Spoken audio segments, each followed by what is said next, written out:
Hello everyone, কেমন আছো সবাই? Welcome back to my channel. আমি আবারও একটা ব্লগিং ভিডিও নিয়ে চলে এসেছি। আশা করি সবাই খুব ভালো আছো। আজকে আমি একদম রেডি হয়ে আছি। আমি একটু আমার বাড়িতে যাচ্ছি মা বাবার কাছে। তো তাই ভাবলাম ছোট্ট একটা ব্লগিং ভিডিও বানাই। কী করি, কোথায় যাই না যাই সব কিছু তোমাদের সাথে শেয়ার করব। তো চলো দেখতে থাকো, আমি এক্ষুনি বেরোবো। So let's go. চলে এসেছি স্টেশনে। এবার অপেক্ষা শুধু ট্রেনের। এখানে কিছুক্ষণ বসতে হয়েছিল, তবে ভেবেছিলাম যে ট্রেনে হয়তো জায়গা পাবো উঠে, কিন্তু বিশ্বাস করুন ট্রেনে উঠে আর জায়গা পাইনি। এভাবে দাঁড়িয়ে দাঁড়িয়ে পথটা অতিক্রম করতে হয়েছে। তবে ভালোই লাগছিল, আশেপাশের মানুষজনকে দেখছিলাম।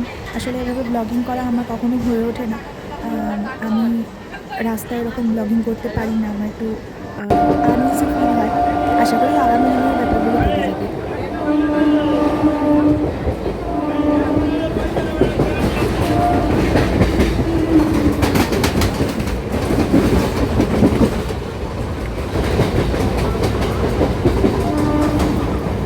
দেখতে দেখতে চলে এসেছি শিয়ালদা স্টেশনে।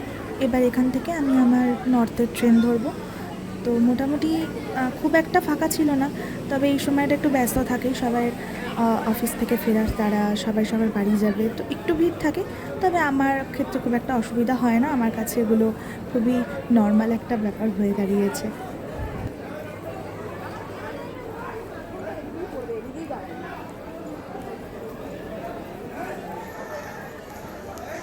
কালকে রাত্রে এতটা টায়ার্ড ছিলাম যে বাড়িতে এসে আর ব্লগিং করার সময় হয়ে ওঠেনি। তাই আজকে সকাল থেকে ব্লগটা শুরু করলাম। এই যে আমরা সকালবেলা বেরিয়ে পড়েছি, আমি আর মা আর বাবা। আমরা এখন অনেক ভোরেই বেরিয়েছি। এই যে চারিদিকে এখনও দোকানপাট খোলেনি, মানুষজনের আনাগোনা নেই, তার মানে বুঝতেই পারছেন যে অনেকটাই সকাল। আমরা এখন যাচ্ছি বড়মার উদ্দেশ্যে নৈহাটি। আমরা ওখানে যাব, অনেক দিন ধরেই প্ল্যান হচ্ছিল, কিন্তু কাজের তাড়নায় আর যেহেতু আমার বাড়ির থেকে নৈহাটি কিছুটা দূর, তো যাওয়ার হয়ে হচ্ছিল না। এই যে দেখুন, সকালবেলা মানুষজন না উঠলেও ইনি কিন্তু ঠিক উঠে গেছেন। তো যাই হোক, এবার তাহলে যাওয়া যাক। আসলে সকালবেলা রিস্কো টিস্কো পাওয়া একটু মুশকিল হয়ে যায়, কিন্তু ভাগ্যক্রমে এখানে আমরা পেয়ে গেছিলাম রিস্কো, এই যা। এবার তাহলে উঠে পড়া যাক। ওই যে বাবা উঠছে, আমি আলাদা রিস্কোতে যাব, বাবা আর মা একটা রিস্কোতে যাবে। দেখতে দেখতে আমরা নৈহাটি স্টেশনে প্রায় পৌঁছে গেছিই বলতে পারেন।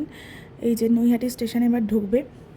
অনেক মানুষের ভিড়, সবার হাতেই মোটামুটি আমি দেখছিলাম কিছু ফুলের ডালাও রয়েছে। তো দেখে ভাবলাম হয়তো তারাও মায়ের উদ্দেশ্যেই যাচ্ছেন। এবার আমরা সবাই নেমে পড়ব। চলুন তবে নামা যাক।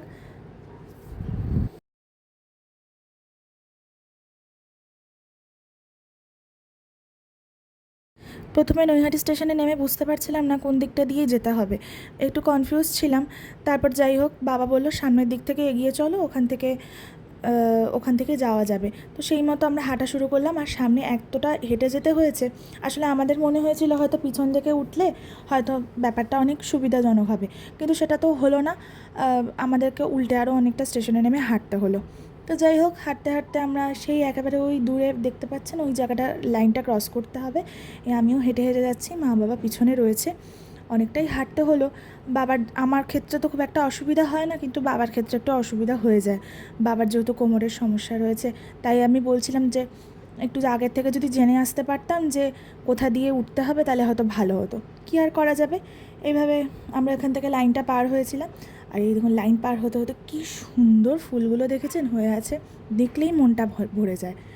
চলুন এগিয়ে যাই। এবার আমরা এই যে রিস্কোতে উঠে পড়েছি।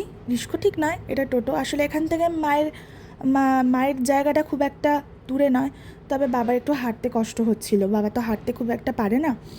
তাই ভাবলাম যে টোটোতেই উঠে পড়ি, আর কি করা যাবে। আসার সময় নয় হেঁটে আসবো, তবে আসার সময় আর হেঁটে আসা হয়নি, আমরা টোটোতেই এসেছিলাম।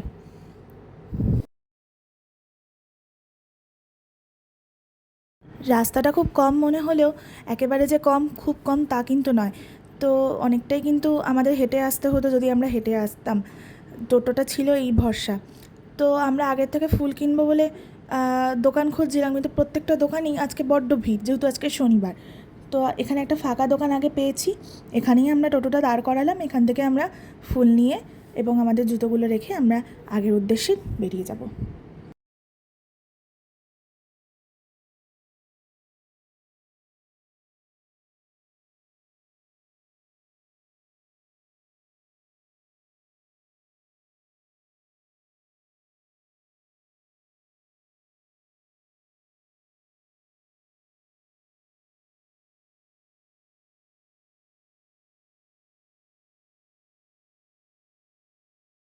এখান থেকে ফুলের ডালা নিলাম এবং কিছু মিষ্টি নিয়ে আমরা এবার আগে যাচ্ছি মায়ের কাছে, মায়ের দর্শন করতে। কিন্তু আজকে এতটাই ভিড় ছিল এবং এতটাই লাইন ছিল যে ভাবার বাইরে।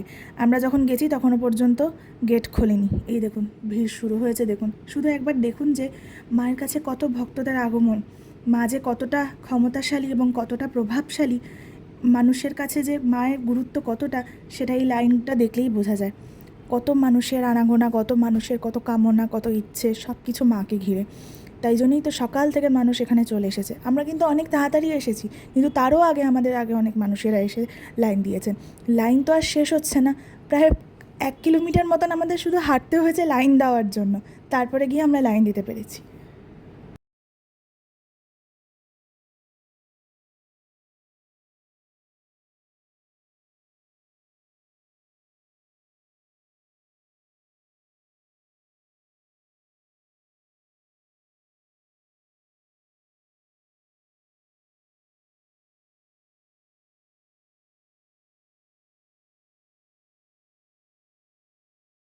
একটা পথ অতিক্রম করে আমরা লাইনে দাঁড়ানোর পর এখানে আমাদের ঠিক যেখানে লাইনটা আমরা দিয়েছিলাম তার পাশেই মায়ের একটা ছোট্ট মন্দির আছে। তো ভাবলাম সেখানেও মায়ের একটু দর্শন করে আসি। এই যে আপনারাও দর্শন করে নিন। আর এই যে সামনে নদী, অপূর্ব সুন্দর লাগছে। দূর থেকে একটা নৌকো যাচ্ছিলো, জানি না ক্যামেরায় আপনারা দেখতে পেয়েছেন কি না। এত অপূর্ব সুন্দর লাগছিলো, আমার মনে হচ্ছিলো এখানেই আমি একটা চেয়ার পেতে বসে থাকি। আর উঠতেই ইচ্ছে করছিল না, কিন্তু যেতে তো হবে। এই যে মানুষের লাইন দেখুন, কত লাইন। এখানে সবাই মায়ের কাছে আসেন। আপনারাও মায়ের কাছে কিছু চান, নিশ্চয়ই মা তা পূরণ করবেন।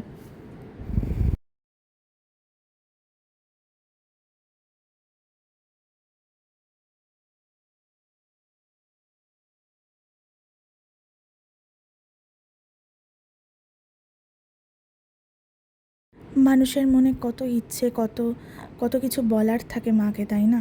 এই জন্য দেখুন মায়ের কাছে সবাই দণ্ডি কেটে কেটে যাচ্ছেন, যাতে মা তাদের সমস্ত ইচ্ছে পূরণ করেন, সমস্ত মনোকামনা সব কিছু যাতে পূরণ করেন। মানুষের কত রকম কত কষ্ট থাকে, কত রকম কত কিছু চাওয়ার থাকে, যেগুলো মা ছাড়া কেউ পূরণ করতে পারবে না। কারোর ক্ষমতা নেই পৃথিবীতে মা ছাড়া পূরণ করে। তাই তো এত দূর থেকে মানুষ ছুটে আসে, এত কষ্ট করে দণ্ডি কাটে, যাতে মা তাদের ডাকে সাড়া দেয়। আর মা সাড়াও দেন, নৈহাটির বড় মা সাড়াও দেন। আপনারাও আসবেন, নিশ্চয়ই আসবেন, এবং একবার মায়ের কাছে মন ভরে পুজো দিয়ে দেখবেন, মা আপনাদের সমস্ত আশা পূরণ করবে। এই দেখুন সবাই কীরকমভাবে যাচ্ছে। এনারা স্বামী স্ত্রী পরে জানতে পারলাম। এনারা দুজনেই মায়ের কাছে মানত করেছিলেন, মা হয়তো সেই ইচ্ছা মনোকামনা পূরণ করেছেন, তাই এনারা সকালবেলায় এসেছেন মায়ের কাছে দণ্ডি কাটতে। এনারা অনেক দূর থেকে এসেছিলেন, তো এভাবে ওনারা দণ্ডি কেটে কেটে যাচ্ছেন মায়ের কাছে। আমরা এবার লাইন থেকে কিছুটা এগিয়ে গেছি, এবং এগিয়ে গিয়ে এই যে এবার আমরা দাঁড়িয়ে পড়েছি, এবং এই জায়গাটা ঘুরে ঘুরে আমরা আবার মায়ের কাছে যাব পুজো দিতে।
মায়ের মুখটা যে কত অপরূপ সুন্দর, সেটা আমি আপনাদেরকে ভাষায় প্রকাশ করাতে পারবো না। আমি যতটা পেরেছি কাছ থেকে ভিডিও করার চেষ্টা করেছি। ভিতরে ভিডিও করা খুব একটা অ্যালাও নয়, তবে আপনারা মাকে এখান থেকেই দেখুন এবং মায়ের কাছে আপনাদের যা চাওয়ার চেয়ে নিন। মা আপনাদের সবার ইচ্ছে মনোকামনা পূর্ণ করবে।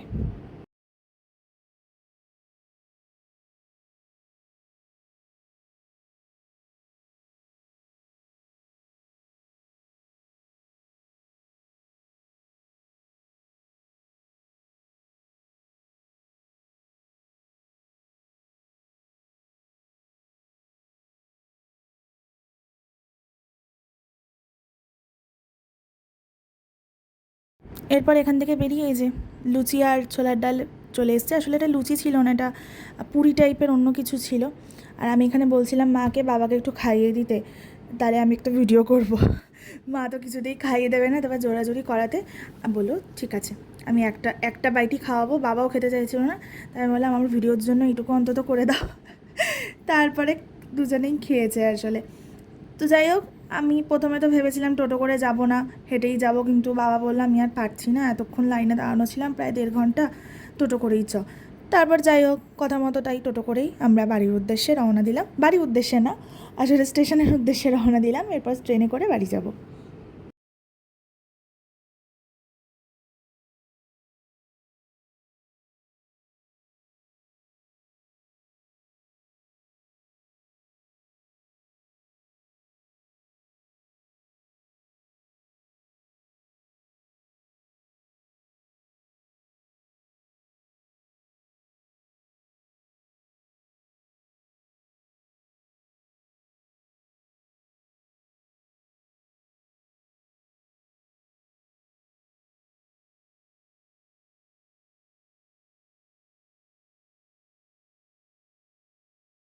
চলুন ব্লগটা তাহলে আজকে এখানেই শেষ করি। আশা করি ব্লগটা ভালো লেগেছে। আপনারাও মায়ের কাছে যদি কিছু চাওয়ার থাকে অবশ্যই চাইবেন, আর বড় মার কাছে অবশ্যই আসবেন। আপনাদের মনের সমস্ত ইচ্ছে বড় মা পূরণ করবে।